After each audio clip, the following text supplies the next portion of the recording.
Hey guys, and welcome back to this channel. In this video I'll be showing you guys how you can mask video effects on CapCut PC.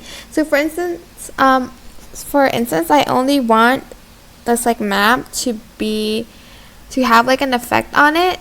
So I'm going to just copy and paste this video and I'm going to add in a mask. You can also do it after you've put on the effect. So I'm just going to search for an effect that I want to add to the map. For instance, something like this I want to add. So just adjust this till the end of the video. Select both the effect and video, right click, and then create compound clip.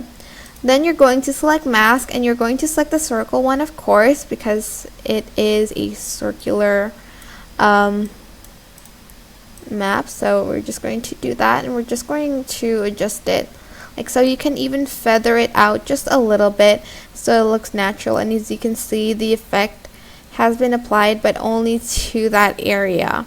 But yeah, that is it for this video. I hope it was helpful for you guys. Don't forget to like, comment, share, and also subscribe to this channel if you haven't done that already. If you have any questions, just leave it in the comment section down below, and I will try my best to answer them all for you guys. And if you found this video helpful, please click the thanks button above the description box down below.